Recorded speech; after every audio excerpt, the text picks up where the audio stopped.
Latham, Mark Latham. Thanks very much, Con. Indeed, a very big thank you to Con and the other organisers for bringing this rally together. And thank you, ladies and gentlemen, for turning out in such impressive numbers, because looking around the gathering here today, you're very indicative of the challenge we've got and why we're fighting so hard for the protection of religious freedom. Many people here today, indeed right across our country, came here on the basis they were trying to get away from attacks on their free speech. They were trying to get away from attacks on their religious freedom. And they came to Australia with the belief that this was a safe haven, a nation where Australians spoke their mind. You could say what you think about things, have a disagreement, and then have a couple of beers and a conversation about it afterwards. That was the Australian way. You could practice your religion without anyone telling you, no, that's wrong, or you're deficient, or you've got some problem because you have a certain Christian faith. Well, all of those things have got so many people, first and second generation migrants, saying to me and others on our side of politics, what's going on in Australia? These problems, this repression has followed me here to Australia. What's happened in our country? And this is a very worrying trend. It's not the Australian way. It's not the country we want for our children and our grandchildren, and it's not a repression that we can tolerate for a single moment right here in Australia in 2019. Where has it come from? There are two sources of this movement from the left wing of politics. The first is that what we used to think of as economic Marxism in the old Soviet Union has morphed into cultural Marxism, where these cultural dietitians, these elites, these experts are wanting to control our feelings, our behaviour, our speech. That's the whole purpose of political correctness, to control language. And if you control someone's language, you control a huge part of their life, how they relate to other people, how they communicate, how they indeed belong in society. And the second source of this repression is to be found in human rights law. In Australia in the 50s and 60s, there was a big movement for anti-discrimination, and it worked on the legal basis that certain so-called minority groups were given protection under the law. And I believe over the last 20 years, Australia's become a great land of equal opportunity. Those protections have worked for the so-called minorities. Look at the gay community, for instance. They have a higher level of income, education, they got their same-sex marriage victory. Not that we supported it, but they had a celebration that day, and let's face it, every second person in the media is from the gay left group. They've got plenty of access in the media. So the truth is, they're a community that's got so much achievement, but instead of celebrating the achievement and dancing in the street as they might do, they have turned instead to say, no, we're going to launch a campaign of revenge against the people who we think 50 years ago tried to hold us back. And the human rights agenda now was never designed for this campaign of revenge. It was never designed for gay left activists to be attacking Christians simply for the reason that they believe in the Christian faith. This was not what the law was supposed to achieve in Australia, and it points to the need for a fundamental change in the law. I put forward a policy on behalf of One Nation in this election campaign that you don't have to be a defined so-called minority to get protection from discrimination in Australia. Everyone should have the protection, because quite frankly the new revenge campaign is directed at men, it's directed at white people, it's directed at Christians, it's directed to anyone essentially who's not like the left-wing activists. Doesn't believe in what they believe in, and we can't allow this reign of terror in Australia to continue. The bottom line is, no one in this country should feel uncomfortable for being a Christian. That's what the law should provide for. No one should feel uncomfortable for their valid religious beliefs.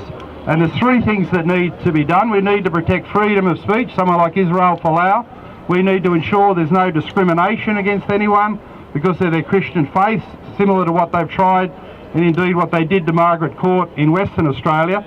And the third area is that no one should be forced to do something they regard to be morally wrong. This is the protection for those who might be the dressmaker or the cake maker for a same-sex marriage wedding ceremony.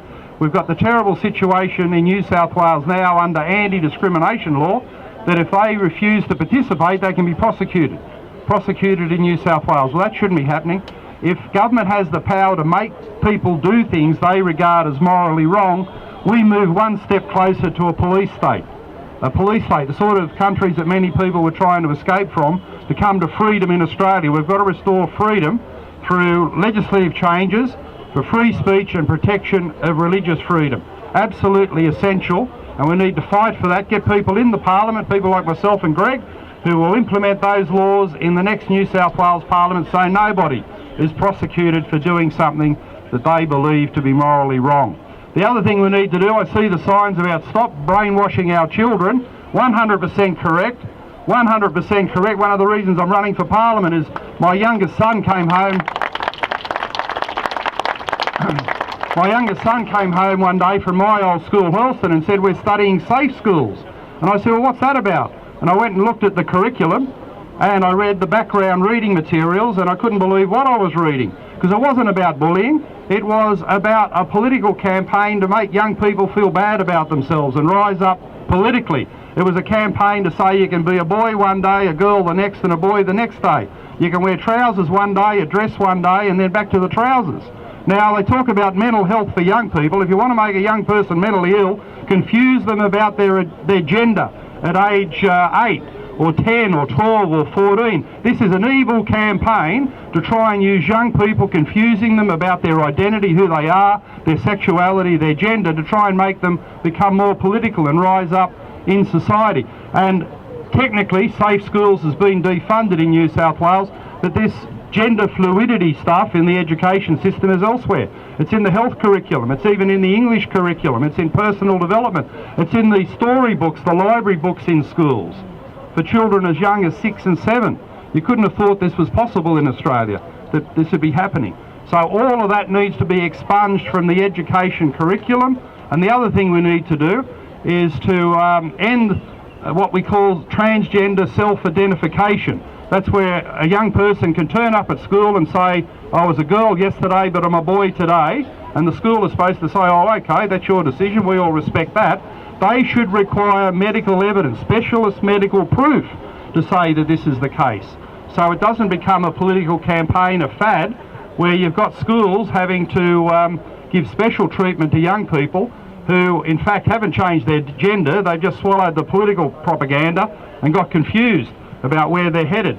So we've announced a policy to end transgender self-identification and ensure that specialist medical advice is needed before the school recognises any change in gender.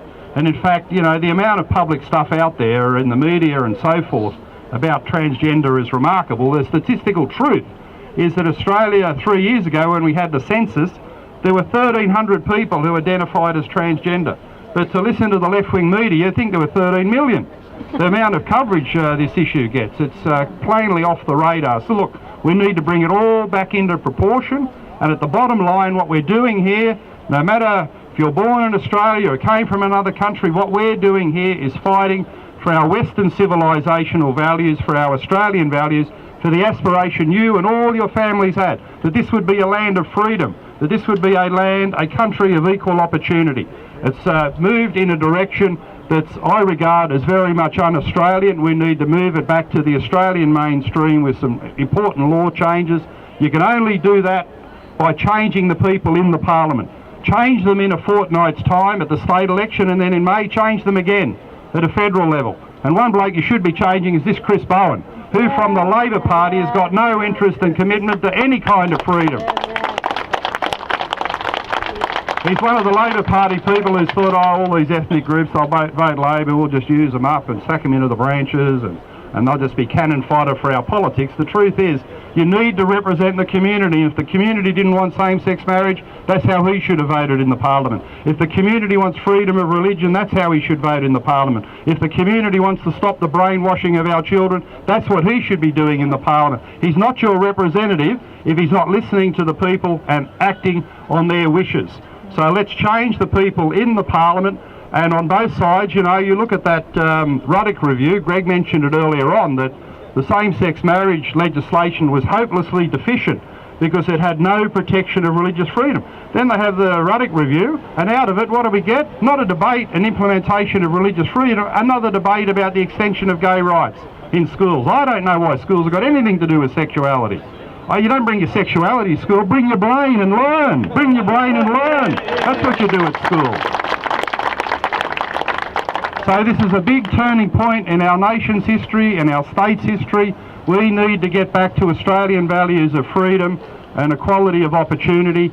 I thank you again for being here today in such good numbers. Spread the word and let's get active on these election days to change the representatives, to get better community voice, better community action on behalf of your wishes, your values, your families. And I repeat that fundamental point: no one in Australia should ever feel uncomfortable for being a Christian. Thanks very much.